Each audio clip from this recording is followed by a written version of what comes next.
Good afternoon, everyone. Am I audible? Yes, you are audible.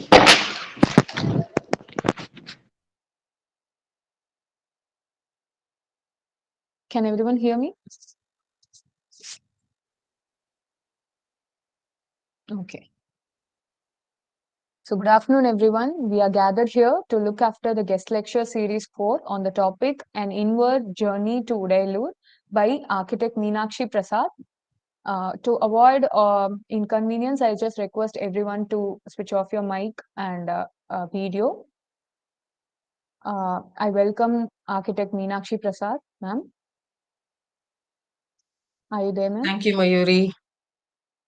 Yes, ma'am. We are very grateful to our esteemed management, SRMC, Architecture of Environment, Architecture and Design, our beloved Dean, Professor Architect Uma Ramanathan, VP Admin Architect Lokesh, HOD Architect Ramesh, and our overall event coordinator, Architect Manju Arjunan, and all our fellow co-faculty members.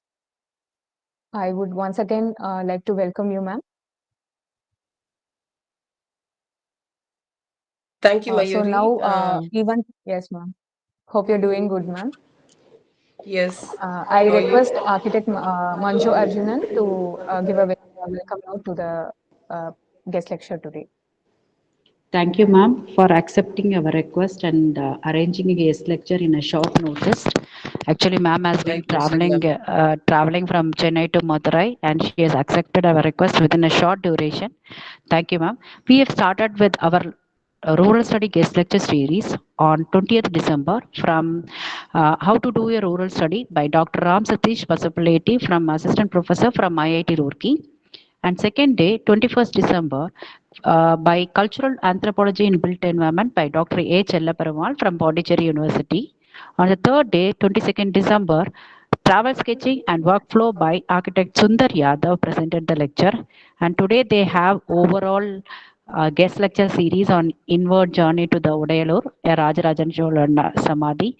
I think ma'am has got extensive research in her field for more than 5 or 6 years. I personally know about it, but I think she might be from the childhood. She has a more interest to study about the architecture and the culture of the traditions of Rajaraja Cholan, and she has a great reading knowledge on all the scriptures and the books whatever written by about the architecture or the histories about it. It will be great to our students to hear the lecture and and get the knowledge from her. Thank you, ma'am. Over to you, ma'am. You can Thank you, start the Manju, ma'am. presentation.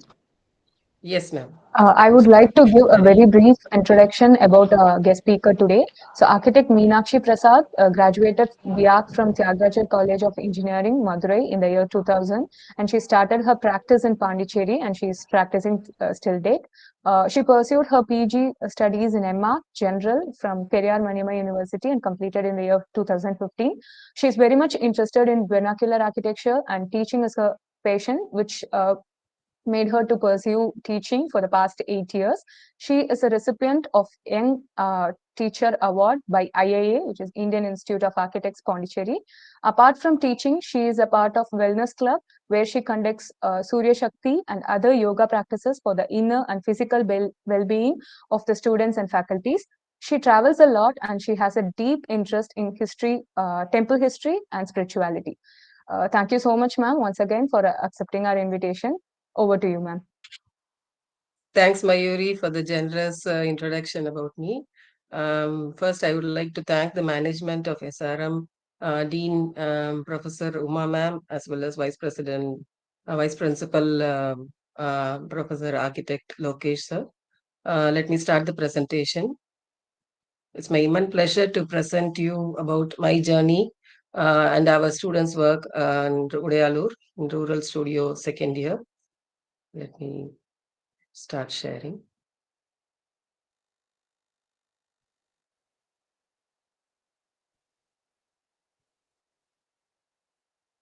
Is it visible to every one of you? Is Yes, my ma'am. audio Can you and move video to start clear? the screen, ma'am? Okay. Right.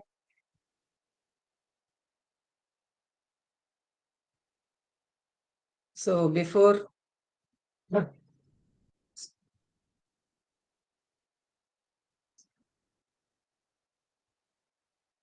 Sorry to interrupt, ma'am. Can you make it full Yeah. screen, ma'am? Yes, I have made. Is it visible full screen now?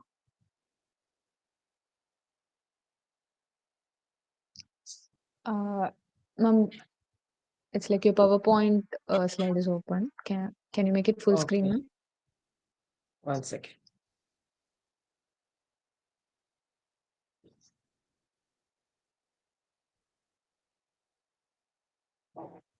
How is it now? Is it full screen? I made it full screen, Mayuri. Yes, ma'am. Okay. So before going into my topic I given for today's webinar is an inward journey towards Udaiyalur. Before going into that, I would like to give you a brief introduction about how we chose Udaiyalur for our rural study. Actually, as Manju ma'am told, I'm interested in temple architecture and I was born in Kudavasal near Tanjavur. So as everyone, I was also closely attracted towards the grandeur of Tanjavur big temple, and I wanted to know about how a king, what made Rajaraja Cholan to build this temple. And I started reading Kalki's novel, the great famous novel Ponniyin Selvan. It led to me to read further books about Rajaraja Cholan. So we'll see about the big king, big temple, and how he built this big temple. So the big story behind the making of Tanjavur big temple. And the passion about Rajaraja Cholan made me read more books on him, and I started reading this Udaya written by Balakumaran. So both these books, they created a thirst in me to know more and more about Rajaraja Cholan. In Ponniyin Selvan, Kalki would have introduced about Rajaraja Cholan. His real name is, as you all know, you might have watched in the film, recent film also, Maniratnam film, is Arulmozhi Varman. So how Arulmozhi transformed into Rajaraja Cholan is what is written in Udayar book, particularly his journey from Sri Lanka, what made him build such a huge, magnificent temple to Shiva. So as you all might have watched the film, Arulmozhi Varman, when he was in Sri Lanka, he looked and at awe at the grandeur of Buddha statues that were there. He always is a devotee of Shiva, and he wanted to build. He thought to himself like, when they build massive statues for Buddha, why not for Shiva? Because he's a Shiva devotee and he wanted to build a huge temple for Shiva himself. So he wanted to have it in a grand manner, and he went to other countries to bring wealth and other possessions so that the temple can be built in a grander manner. So some inspiration for him was the first statue that he visited when he went for a war in Sri Lanka, and then Shore Temple at Mahabalipuram, Kailasnatha Temple at Kanjipuram. So the entirely the Pallava architecture, particularly he wanted the masons or the sirpis of sculptors from Pallava region to build this temple, and these three are the main inspirations of Tanjavur big temple. So Brahadishwara temple, as we currently know, is called as Perudayar temple. Brahadishwara is a Marathi name for big Ishvara. Earlier it was called as Perudayar temple or Tanjavur Periya Koil in Tamil. So this is the map and the plan of the temple sections that you all might have read in the first year of your history of architecture, Indian history. So this is how the entire temple was built, because in Tanjavur there is no granite quarry as such. So the nearby there is one granite rock hillock in the place called Narthamalai. So Tanjavur big temple was built in 1000th century, like 10th BC, 10th century. So those times they don't have any carts or heavy, huge vehicles to transport the granite stones. So they used elephants and rounded logs were used with the planks to carry the granite blocks. The granite blocks were cut from Narthamalai. It is around 17 to 18 kilometers from Tanjavur. And the base was made out of granite sand, like sand quarry dust kind of thing, so that whenever the earthquake strikes, the building will move, but it will not yield to settle down. So the granite blocks were carried by the elephant, and the huge stupa was taken over the tower by constructing a huge spiral ramp from a place called Sarapallam. And this is how the stupa was brought to the top. As in conventional method, the temple was not built, the statue was not, statue at the sanctum was not placed earlier. Actually, they placed the sanctum lingam at the sanctum first, and then they started constructing the temple tower, because Rajaraja Cholan, the king, wanted the temple to follow some Tamil alphabets, like 112 feet is the height of the temple, and there are 12 Uyireluthukal in Tamil, the alphabets are there. So he wanted the lingam, particularly the linga, to be 12 feet height. So the huge linga could not be brought inside after the temple is constructed. So they made the linga sit in the sanctum, and then they constructed around the linga. So to make it happen, and he was very much devoted to Shiva, and building a stone temple was not enough for him. He wanted to cover it with gold, the entire Gopuram with gold. So he went on war to Western Chalukya for power, wealth, gold, and slaves. So the slaves that were brought from the Chalukyan um, war were made to work in the construction site of Tanjavur Big Temple. And in this was quoted in the book Udaiyalur. Like Vigarnan was the Karuvarai Chippi. Actually, the Karuvarai Chippi slide is is the not altar of the rolling down. main sanctum. So Sorry. Vigarnan is a Chalukyan by himself. So all the people were brought from outside. Only the natives, they were made to work as the workers in the construction of big temple. Ma'am, the screen is not scrolling. We are able to see only the Oh, big king, big temple, and big story. I'm sorry, ma'am. One second.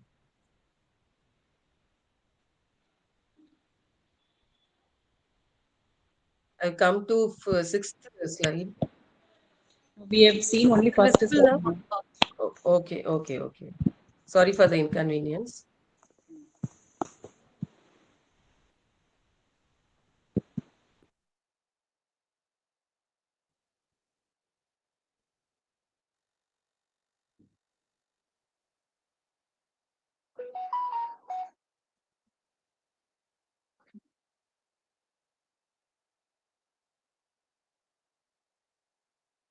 Is it moving now? Can I see the second screen, ma'am?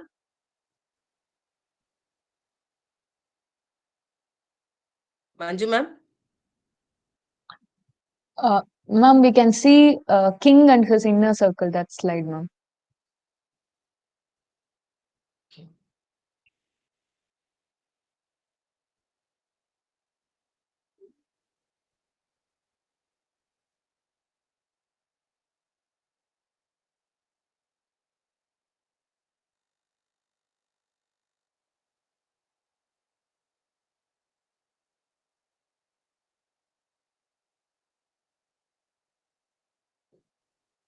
How is it now? Can you see the second screen? Second slide?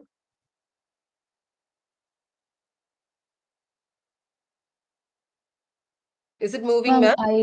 yeah, ma'am, I think you have given stop presentation because the screen is not visible, ma'am. Okay.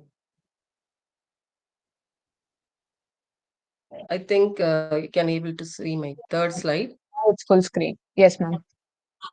Ma'am, the Okay, slide thank with you. the title inspiration. I can't get you. Can you repeat? Yes, ma'am. We see the sketches slide, ma'am. Yes, ma'am. Okay, okay. So, so what I was talking about is the statue that he got inspired from Sri Lanka is the Buddha statue, and the other inspirations were Kailasnatha Temple, Kanchipuram, and Shore Temple at Mahabalipuram. And this is how the granite blocks were taken from Narthamalai for the construction of Tanjavur big temple. And they created a circular spiral ramp out of mud to take the stupa, the pyramid, main stupa to the top, shikara to the top. So this slide shows the king and his inner circle. So many people were been a part of Radharaja Cholan. As you might have known, Radharaja Cholan is known for his inclusiveness. He always considers the people's opinion. He is not a monarch or someone who believes in his ideologies. He always worried about or bothered about other people in his kingdom, particularly the public and also the inner circle in his dynasty. So, while reading the Udayar book, one might wonder about the importance given to the women particularly in the political scenario in those days, in 10th century. The Devaradiyar community were the people who were asked to serve the god. Those are the women who were employed to entertain the god by singing, dancing, and other things. They were worshipping Shiva as their main deity, and also Adhigarichis, like women employers, women officers were there during the construction of temple, which is very much intriguing and wondering to see such kind of importance were given for women in the administration levels. And also, one might read to know about the caste system that were prevailing, the work culture of the people, the food that they ate, and the lifestyle, the dressing style, the kind of houses which they were built for each caste for higher classes, higher caste like Brahmins, they were allowed to build houses with the front threshold, like the thinnai and other things, and also they were allowed to paint their houses, whereas the other low caste people were not allowed to have thinnais. They were made to live in the ribbon houses, like the row houses. And also the education level of people is also quite interesting, the dressing styles, etc. And Rajaraja Cholan is also a great, has a great passion for the Nalvar, Tiruvasagam, and other things. The Nalvars were the Shiva's devotees who had sung lots of songs on Shiva himself. Those are compiled as Tiruvasagam. And also, he's a great devotee like Kannappa Nayanar and others. So his son Rajendra Chola, he also wanted to build a temple like his father. He got inspired from how his father made this temple, and this temple had the famous line like Chandradithyar இருக்கிற வரைக்கும் அந்த temple இருக்கும். Like this temple will remain for a period while the sun and the moon will remain. So this will not be destructed by anyone, any nature or any of the kings. So that is what is happening now also. Only the kings during the conquest, they have taken out the gold that was covered in the temple, but they couldn't take a single stone out of it. So Rajendra Chola, his son also wanted to, Rajaraja Chola one, wanted to build a temple, and he constructed a similar temple at Gangaikonda Cholapuram. So the Gangaikonda Cholapuram has a linga 1 feet lesser than the main linga at Tanjavur, because he don't wanted to um, um, um, take over his father's architecture. So he politely he refused to construct a temple with 1 feet lesser than the temple height of Tanjavur, as well as the linga height also is 1 feet less. So you could see the location map of Tanjavur and the Gangaikonda Cholapuram. This is the second generation temple of the Rajaraja Cholas. And the third generation, like Rajendra Chola's son also, he built one, he contributed to Hindu temple that is there in Tarasuram. So why I am telling all these is we wanted the students to go through the history behind the significant place that they chose to study for rurals, that is Udaiyalur. So now we'll come to the connection. So this picture shows Kailash. The Kailash is also represented in Tanjavur temple.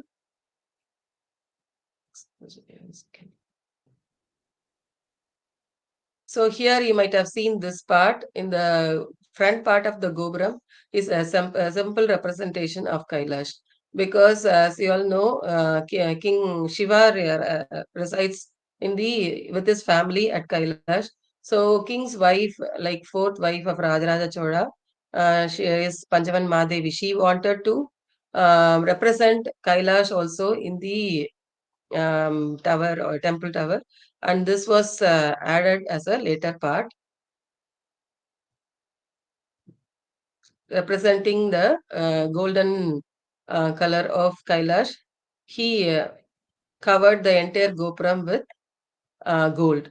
So moving on to Udayalu, the picture that you see is supposed to be the Palli Padai or the mausoleum of the great king Rajaraja Cholan. When he died, Rajaraja Cholan is also known as Raja Kesari, Mudulam Rajaraja Cholan. When he completed the construction of temple, he handed over his kingdom to his son Rajendra Chola and moved to a very simple place called Udaiyalur, which is a nearby village which lies between two rivers, Kudamurti River and one more river called Tirmalai Rajan Aru. So he wanted to come and settle at a very quieter, much serene place, and he ended his life here with a name called Sivapada Segaran. He doesn't want to live at die in his glory, and he wanted to live as a simple man. Like Sivapada Segaran is a name which represents those who serve the feet of Shiva. So some pictures of the temples built by King Rajaraja Chola, the first one on the left top, and the second is the picture of Gangai Konda Cholapuram, and the third is the picture of Tarasuram built by his grandson of Rajaraja Cholan, and these are the pictures of our group photo taken at. We went in 2018, the MEDA students and three faculties we with an artist accompanied the students, and we went to Udaiyalur, stayed there for a week and surveyed the places. Before that, we collected some data, and we'll move on to the next slide. Um, some of the references.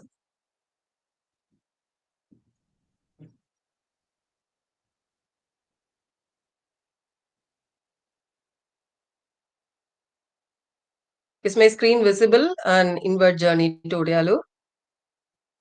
Yes, ma'am. Okay. So this picture is a small representation of whatever the students did at Udaiyalur. It was done by one of the students. He saw Rajaraja Cholan himself as a Shiva, and he half of this picture shows Rajaraja Cholan, his Tirumudi or the crown, a depiction of temple tower, and this is a linga. And these pictures of students represents how they went and studied with all the survey instruments, camera, for measurements and etc. And the crops and the lifestyle, the housing details, whatever the occupation they had, all these are represented in this one picture. So I wanted to post it in the title slide. So the flow of Rural Studio, how we went is first I told you, like we collected the data about the village, and then we did some case studies of the previous year sheets, how they have gone and what are all the tools or the techniques that we can apply for this village, because there are so many villages which are special, which have different speciality. Some villages are significant for their housing style. Some villages have a strong historical background. Some villages are known for their famous temples. So likewise, some villages are known for the occupation. Something will be special in the villages. So likewise, we wanted to categorize the templates or the tools that we can, tools and techniques that we can use for this village. So we did a case study of the previous year sheets, and the people and the students were divided into five different groups to because one cannot study the whole aspect of all the aspects of Udaiyalur as such within the 5 days. So this semester was only 3 months. So within 3 months, the students cannot understand all the aspects of a village. So we divided them into five different groups like visuals group, socio-economic group, infrastructure group, housing group. Particularly, they study about the housing details, how it is constructed, different typologies that existed in the village, and all those things. The physical group, they study about the landscape, topography, boundary, and what are all the buildings, public buildings, private buildings, temples, and the landscape and the crops that they grow, and the boundaries like the rivers or the mountains, how the landform is, how the sand or the fertility it is. All those things they will cover in the physical aspect. And the infrastructure group, they cover the services aspects of how the village gets the electricity and how the people do they have enough facilities for education, employment, and other things like this. And socioeconomic group, they study about the population, how why people migrated from the village to the other cities, and the economic aspects of the people, and other socio-cultural aspects. All these are covered in socioeconomic group. So we'll be going through each slide. The sheets that whatever I got collected from the students, I will present it now. And then after dividing the groups, they are made to collect more data in those aspects. And then they were given a brainstorming session among themselves, because one might have got the data which is useful for the other group. So in that aspect, the knowledge is shared equally and also authenticated, whether it is true or not. Some mistakes, some errors will be rectified during the brainstorming sessions. And finally, the collected data is being authenticated, and finally they were composed into different sheets. And they also did a model, physical model, and a video to remember and to give a short glimpses of whatever they surveyed they took in the rural study in those 5 days. So this picture gives the aerial view of the village. As you can see a significant distinct style of vernacular tiled roof houses, and they follow a unique pattern unlike other villages in the central part of the village. And the periphery, the buildings and the houses were built recently within 100 years, and it is a very rich village in terms of agriculture and soil, sand particularly. This sand is used for brick manufacturing, brick kilns. They have brick kilns. People still are working in the brick kilns. And the people from the neighboring villages also come and do the manufacturing of bricks. They involve themselves because this village has as all villages, this village also has one Kailasanathar temple, one Shiva temple, one Vishnu temple. And other than that, they have local deities, Selva Mahakaliamman temple, Ayanar temple, Palkulati Amman temple, and Draupadi Amman temple. So all these temples are on the four corners, like northern boundary has one temple, southern boundary, northern boundary has Selva Mahakali Amman temple, and southern boundary has Palkulati Amman temple, and Ayana temple on the east, and Draupadi temple on the west. So the major population in Udaiyalur, or the significant population that comprises Udaiyalur is of Brahmins, but particularly at this time, during this period, all the Brahmins, the natives of Udaiyalur, have moved to other countries, other cities. Only their agraharam still remain, which has been taken care by the local aged people. Some parties or some major ayahs are there. They take care of this houses, and only very few retired people come and settle back. All the other houses are only occupied during the season, that is, temples festival will happen in the month of April. That is Panguni Tiruvada. Tamil month, it is called as Panguni. So during those 5 days, all the people come and settle, occupy their houses. They clean the houses, and they take part in the temple processions and other deity, other festivals. So the entire surroundings have other peoples other than Brahmins, are all caste. And other than these temples, they also have lots of player temples on the each street. So some visual aspects, I couldn't collect all the visual sheets. So the students, those who presented for the review, they pinned it as a panel, and I got the entire panel photo. But this is not clear. Please pardon me for the clarity in this photos. So we collected the visuals that were happening, the daytime activities, the nighttime activities, and what are all the interesting activity, interesting views of the village. So that is presented here. And coming to the streets and the temples that are there, here the main deity is Selva Mahakaliamman temple, apart from the Kailasnatha temple. So Selva Mahakaliamman temple, they have a strong belief that whoever builds a building above the tower of Selva Mahakaliamman, here you might have seen there is no tower in the temple. There is some curse will happen to the people, those who build in the first floor. So there is no building with the first floor. All the buildings are with ground floor, with mostly are tiled roof. And this is the Rajaraja Cholan's Pallipadai. Pallipadai is a name in Tamil for mausoleum or samadhi. There is some conspiracy going on whether to build a huge Pallipadai for Rajarajan Cholan here or not, because they couldn't prove that Rajaraja Cholan was buried here after his death. And this is a Aravan temple in the Draupadi Amman temple. This is the Aravan statue that they have a festival. They have a grand gathering for the Aravan festival during the summer, during the Amavas time of May month. And these are some of the streets named after the direction that they face. Melatharu is a face on in the street on the west, and Keelatharu is a street on the east. Nadutharu and Vadatharu, Terkutharu are the streets on the west, north, and the south subsequently. And Thinnai is an important element that you can see in all the Agraharam houses or the tile roof houses. So this picture shows the Nadutharu and the Sukran temple. Sukran temple is constructed in a very later period, recently only. Somebody wanted to construct a Sukran temple, but he couldn't finish it. So this remains incomplete. And this is the Kailasnatha temple.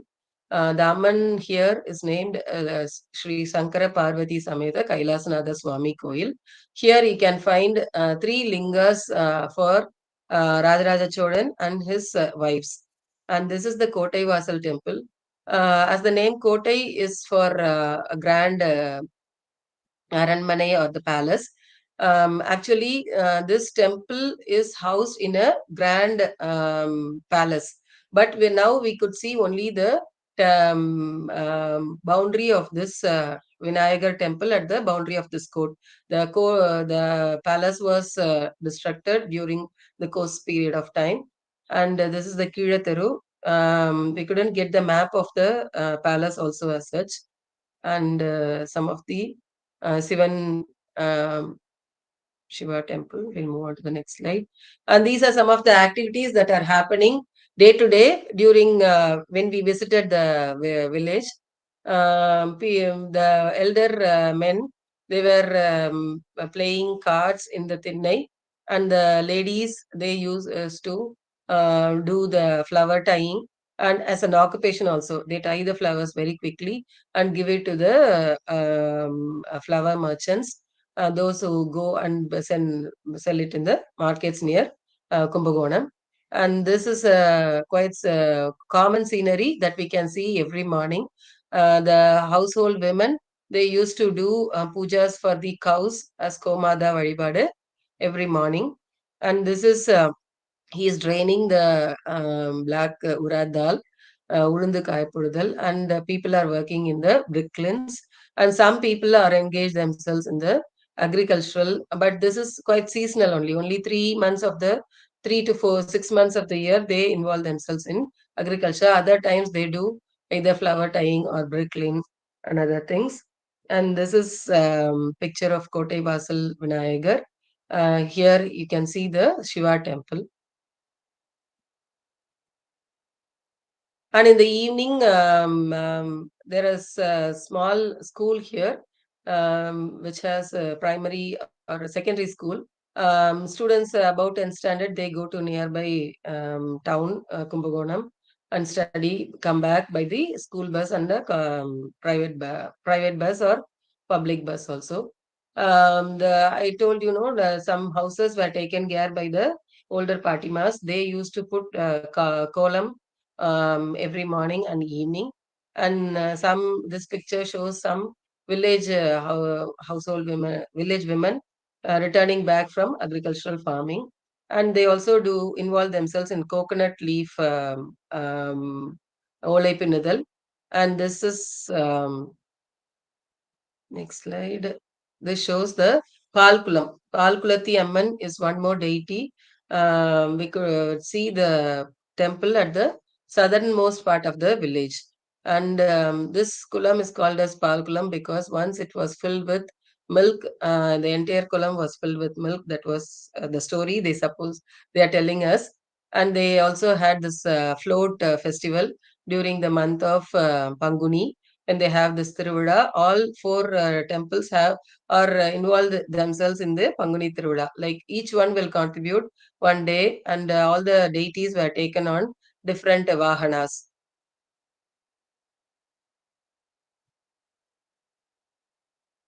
So moving on to the final slide of this visuals group, each one they came up with a SWOT analysis like the strength, weakness, opportunity, and threat. The strength of the village, weakness of the village, opportunity, and threat. Based on this, the students were asked to come up with a design which will be fruitful for the villages in future. So in this village has a strong agricultural base as also, and also this soil is suitable for making brick, and these are the opportunity, the strength of the village. Weakness is that most of the houses are locked, so people from those who are not employed, they involved in antisocial activities, and they're not taking care of the abandoned houses. Some houses are abandoned because of the people migrating towards the towns in search of employment and education. An opportunity is that some over the temple tanks are not taken care, and during the rainy season, the houses on the periphery of the tanks are getting flooded.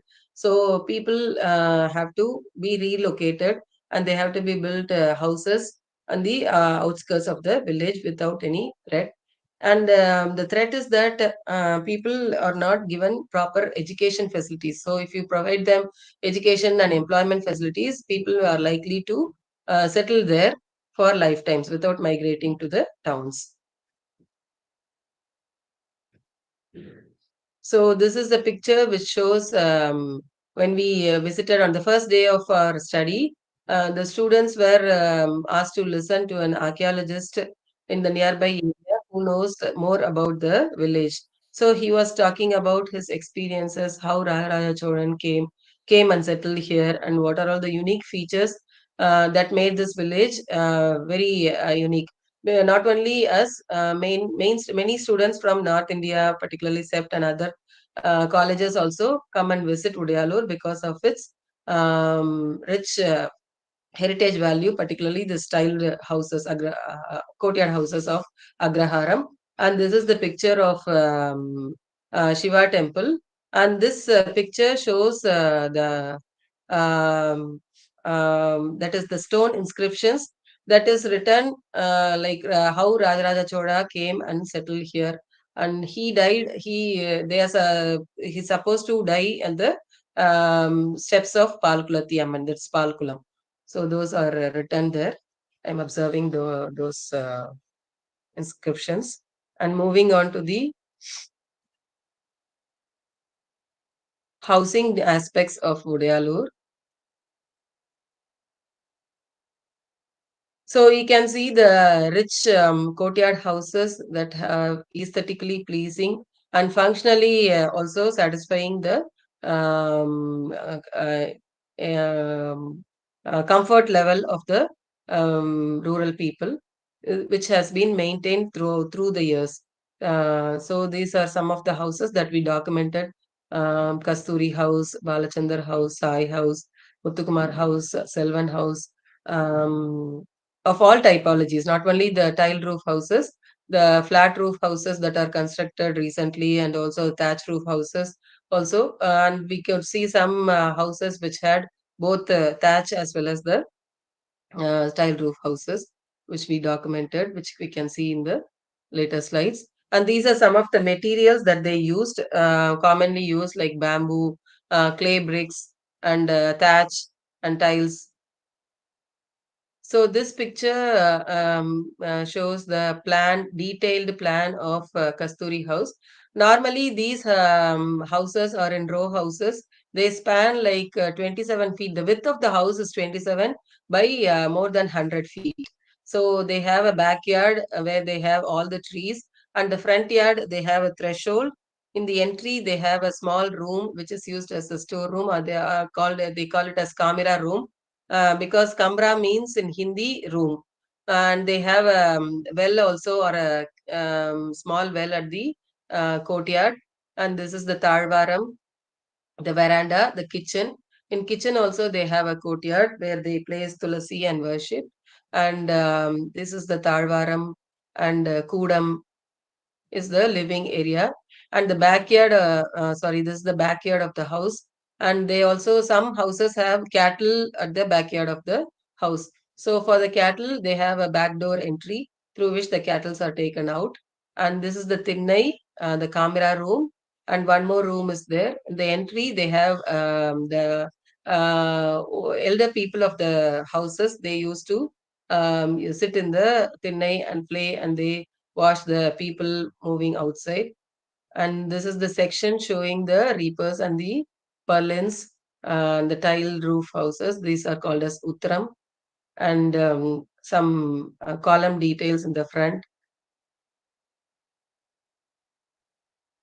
So this house, the axonometric view of the interior, the public, actually this courtyard houses, they have a public area, semi-public area, which is colored and showed in blue color, and yellow color is the private area.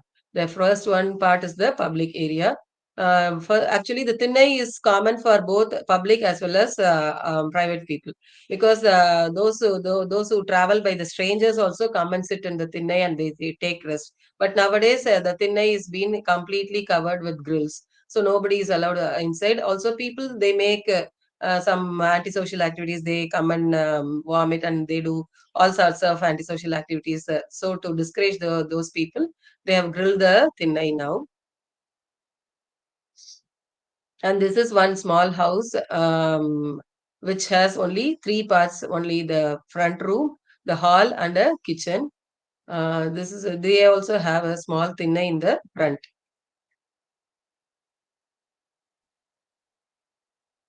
And this is another typology of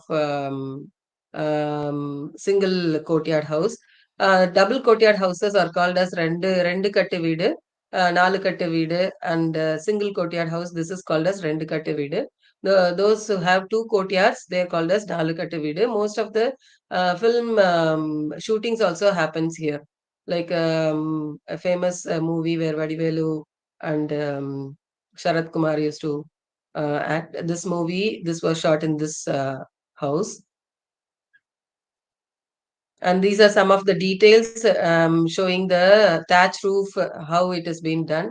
And this small house also has a front yard, which has a thinai and a small room. And this house is being constructed with a government support. They have taken loan from the government.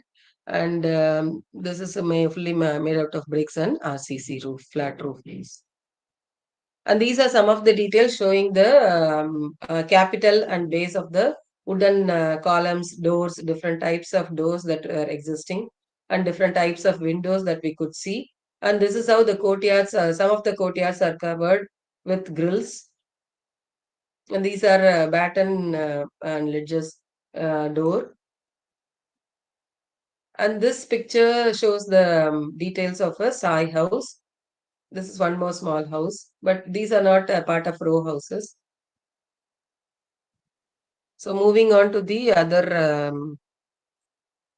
socioeconomic aspects, as we ran short of time. So I'll quickly run through the slides. So the socioeconomic group, they covered the aspects of the evolution of Udaiyalur as such, how it came into existence. Initially, the temple was there, the Shiva temple came, and then during the earlier settlement in 17th century, 9th century, this was the village, and in after 8 centuries, Maratha rule came, and this developed, somewhat evolved. And in 20th century, during the colonial period, 21st century, this is the clan of Udaiyalur. And how it got its name is like Udaiyalur has a mythology. There are so many stories for the name that this village has got. One such stories is that the Selvamaha Kaliamman, she was considered as the better half of Nataraja, and she came in search of Nataraja Murthy. When she came here, there was a demon named Udayan. He made her as a slave, and he wanted her to work in his farms. So she was made to work in his farm without any due respect or income. And later she was saved by the Palkulati Amman, who came and settled here. And this Palkulati Amman destroyed the demon Udayan, and she constructed a temple for her sister Selva Mahakali Amman. So in the name of Udayan, this village got its name as Udaiyalur. This is one story. And about the population status, only is about 700 to 800 people live as of now. The age-wise population, literacy rate, and the political status of Udaiyalur are given in the. I'll quickly run through the slides. The irrigation, how the irrigation, they get the water from Metu Dam through Kaveri, Kallanai, Vettaru, Vennaru, Mudikondanaru, and Kudumuruttiyaru. These two are the rivers, on the one on the south and one on the north of the village.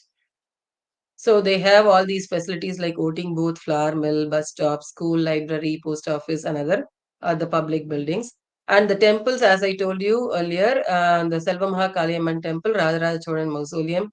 There is one Ayanar temple, Uchipalaya temple, Kailasnatha temple, Koshatwara Vinayaga temple, Vishnu temple, Palkulati Amman temple, and a church also. We could see St. Joseph Church and also a mosque. These are some of the festivals that are celebrated in Udaiyalur.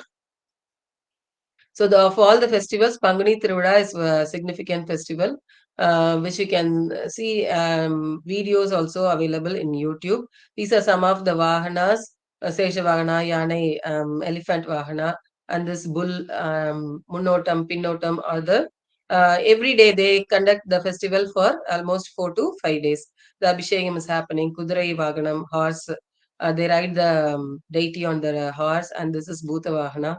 Kapukatadal. It starts with this Kapukatadal Abhishekam, and each Vahanas, the deity used to come in procession for 5 days.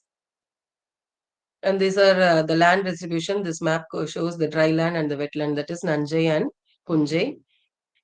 Agriculture and the Mandala Pirivu, like the district, how the Udaiyalur has evolved, and the occupation details of people in Udaiyalur. They are involved in, first is agriculture, and they go for masonry works during the dry season and rainy season, monsoon period. They also, some of them are drivers, and some of them are involved in tailoring work, mechanic shop, garland shop, petty shop, and bricklaying works. Religion that we could see, all are live in unity in diversity. So the climatic status, since they have two rivers on both the sides, it's quite pleasant and comfortable. And social status, they have three classes, like well-settled families in Agraharam, middle class families above poverty, and below poverty, those who live in huts. Occupation details again. So moving on to the infrastructure aspects of Udaiyalur.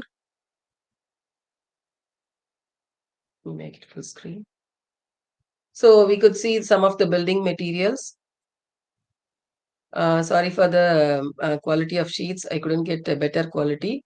This shows the public buildings like Draupadi Amman Temple, Selva Mahakali Amman Temple, and climatology details. Students were asked to record the wind speed, temperature, humidity, and all those things, and they came up with some analysis at the end. And this picture shows the public buildings, the transformer details, how they get the electricity from the nearby sub-center, EB board, public buildings details, the water source, water pipes and tanks, the landmarks that are there in the Udaiyalur, Kailasnatha temple, vegetation section shows the topography of the village, and chronological order, introduction to Udaiyalur, the facilities, the access map, how people can access from Tanjavur to Kumbagon and then to Udaiyalur. Now we'll see some photographs of the Agraharam houses that are still existing, some thatched roof houses. You can see the students, those who are involved in surveying, the door-to-door survey. And now we can see the details, wooden column details and door details that are there, the capitals, the base of the columns in the threshold. So each column has a significant style in its own. The one at the threshold has a different style. The one at the codum has a different style. Those are teak wood columns. And the door style, these are some of the details that we could find on the doorway or main doorway, along the main doorway. And this is the column, Dravidian column found at the Kailasnatha temple. So that's all. If you have any questions, you can ask me. Students and fellow faculties in the presentation, you can unmute yourself and ask the questions. Let me stop sharing.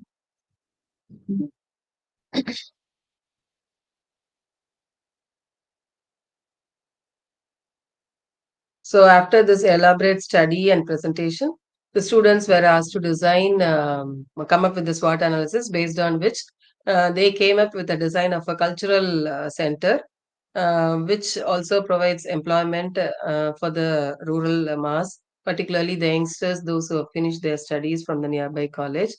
And also they came up with a primary health center. Some students did primary health center and some students did cultural center, depicting the samadhi of Rajaraja Chola, the Great.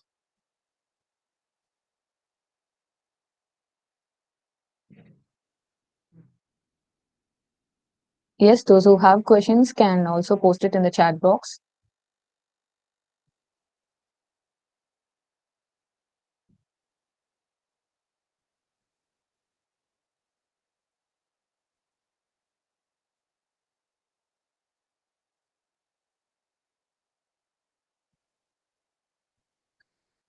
Can you hear me, ma'am? Ma'am, I'm currently reading Udyar and I'm in part 3 now. So what fascinated me is especially the architecture details that has been mentioned throughout Balakumaran's narration. And apart from the great temple, the details like how the Kammalas and Kollars, how their houses were and how the Devaradiya's places were, even though those Kammalas and Kollars were allowed to build their house as just like With Anjanars, they threshold. used to refuse, telling that for their work of nature and their body temperature, they can't live in houses just like other people. So those were some of the details, that really fascinated me. So in contradictory to today's context, we all are, irrespective of our occupation, we all are living in a concrete building. So can you just explain our students like why it is necessary to do a rural study, why they have to learn about all these details, and why learning about vernacular architecture is more important? And I also want you to tell like which architecture detail you like the most in the narration. Thank you, Mayuri. That's a good question. Actually, that's a very relevant question for this semester students. Actually, why rural study is kept in the second year? Because before moving into the details of each and every space, the children, particularly the architectural juniors, as the first year and second year students of architecture, they must know the impact of each space on the occupants, particularly as your ma'am told, Mayuri told, like each space has an impact on the human health. We live in a house which is made out of steel and concrete and which is completely made out of tensile structures. Particularly this concrete building, they have lot of steel. Steel is known for its tensile structure. In those days, the houses were made out of tile and brick, which were of compressive nature, and that impacted a huge psychological aspects on the occupants. Particularly now, we people live in who live in concrete jungles, concrete houses. They always say that we are stressed out, we are tensed out. All those things were not there during the people during those ages, particularly in villages when they used to live in along with nature, because they had this atmosphere coming inside through the courtyard, and all the hot air, they had the stack effect. All the hot air goes up, and they had to live in harmony with the nature, whether there is in rain in outside, or whether the hot summer is happening in outside. People used to adapt themselves to the temperature or the weather that is happening. But now we live in air conditioned rooms. Always we are adapting to the 24-degree room temperature, comfort temperature, less than 24 degrees. Most of the people are living having only 20 degrees in their AC, which is constant throughout, which is not good for our health as well as the mentality. Because our body nature, like all beings, like all other animals, we used to live in the nature. Slowly we got introverted and thought of constructing such shelters, which made us go away from nature. And now we are slowly going back to nature because of the diseases and other things that has a huge impact on our day-to-day lives. So now we say that we have to live with nature. We have to sit in ground. We have to walk on the ground without footwear, and all those things are made to bring back to day life. Because of all these diseases and the sick building syndrome, people nowadays are not feeling whether the summer is happening or winter is happening. No matter what, they're living in the air conditioned rooms, which is not good for. And particularly those who live in the apartments in the topmost stories, they don't have the luxury of having contact with the ground at all. That is why the children are always feeling sick. Mainly the psychology of the children is made sick, and they feel deprived of, they get this loneliness and depressions. All those things happen because they are not walking on the ground, they are not in touch with the ground. Particularly these five physical elements, we should be in touch with nature. All the light, air, land, mainly the land and atmosphere. Most of the houses, they don't even open the window to allow the atmosphere coming inside. So that is why we need to study, and also the interesting organic pattern, how the village got evolved. Because most of the villages have nuclear center as a temple. Around the temple only the villages they got evolved. People started building houses. First the temple used to come at a rural area, the agricultural land around the temple. Those who serve the god, they used to come and settle. They used to build agraharams. and they mostly the Brahmins, they come and settle around the temple. Slowly, those who serve the Brahmins, they come and settle around the Agraharams. So likewise, the villages got evolved in layers, in ages. But nowadays, the city is developing very rapidly without any direction, no direction at all. Particularly because of this employment and education facilities, people are moving towards urban cities, and they are explosion, huge human explosion is happening, and so much of land resources are shared by huge number of people. So we are exploiting one area in particular. Whereas in villages, that is not happening. People, they live in one house. Surrounding the house, they'll have a huge land or agricultural area, which will be supporting their food and other requirements. They get the organic cotton from which they require for clothing, and they get other food products like pulses, cereals, and other things. And also they have employment from the land itself. So everything was sustainable in those days, and there is no waste at all. Nothing will go waste. They will get the milk from the cattle, and the dung is used as a manure for the organic farming.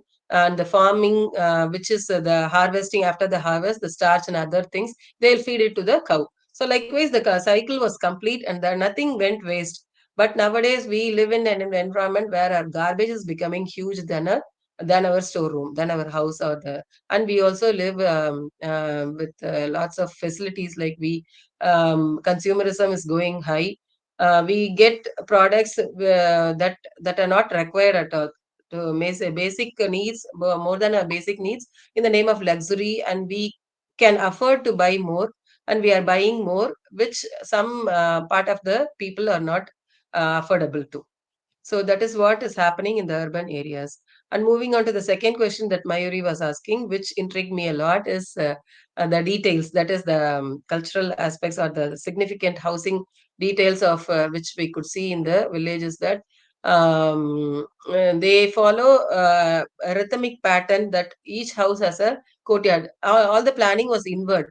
When you move from outside, when you come through the streets to the front part of the house, your your eye pupa, retina will naturally get accustomed.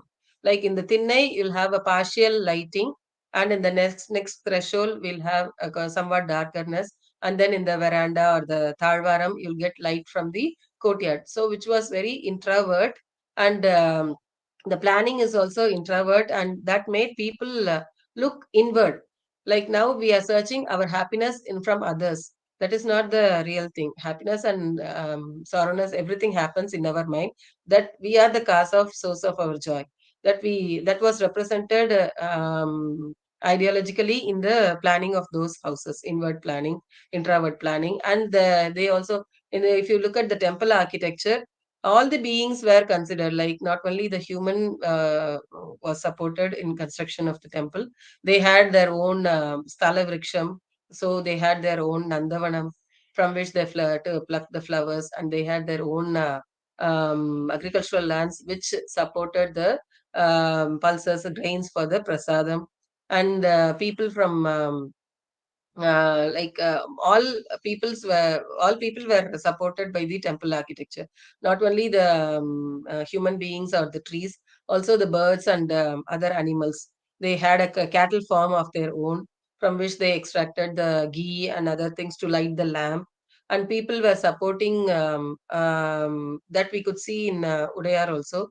Radharaja Cholan, he is also always inclusive. He wanted to have his people always enjoying the pleasure, and he'll have an equal share of joy to the all the caste, irrespective of the caste and creed. So people, they had the system of cattle breeding for the poor, so that they can breed the cattle and get the milk out of it, which they can survive on their own. They had this goats. He used to give goats to the people, those who don't have land, with which they can survive. And, and again, they have to return it back in numbers after they yield the younger ones. So likewise, the system was more sustainable, and people were aware of things that were happening to the others. They are not focusing only on their well-being. They were inclusive of all the other caste also. So this is how those days were, and people were lived happily also. I think I've answered your question, Mayuri. Yes, ma'am. Thank you for your very informative response, ma'am. Does Thank you. anyone else have a question?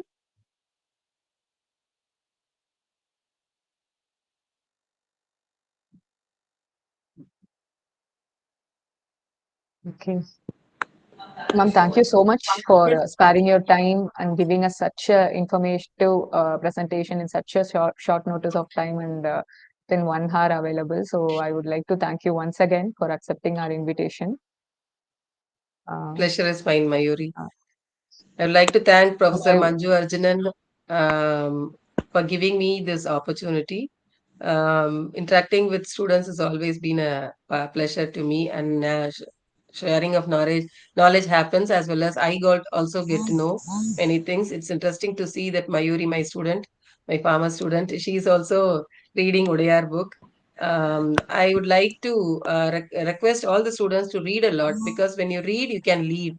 That is what your knowledge will get widened. Nowadays, you are always have the habit of watching YouTube, in which you don't get anything at all. When you read, your imagination levels are vivid, and you get to imagine many things of your exposure. So read a lot and come up with a good presentation. Thank you so I much wish for you all accepting the it. best. Thank you, ma'am. Can you just share a few, ma'am? Can you hear? Can you hear? Yes, ma'am. Can you just give? Can you just give four main key points from Udaiyalur, ma'am? I can't get Three you points clearly, from ma'am. Your Udaiyalur. voice is not audible clearly. Any 3 points? Mayuri, can you say? Mayuri, Mayuri, can you say? We see even now also if we do study again Udaiyalur also there are a lot more to do about it. You know, a lot more to do Explore. Yes, research. ma'am. Yes, ma'am. Yes, I agree. Yeah, because it has many facets, where what we have studied is only less than 50%, I could say, because there are a lot more to extract and explore in Udaiyalur. Still, they are maintaining the vernacular houses, the thatched roof vernacular houses. So there are a lot more to study. Thank you, ma'am. It's a wonderful thank presentation. you. Thank you. We thank our management, chairman, co-chairman, director, chief director, and our professor, Dean Architect Umar Ramanathan, and our DP admin, Architect Lokesh, and our HOD, Professor Ramesh, and event coordinators, Yuvraj,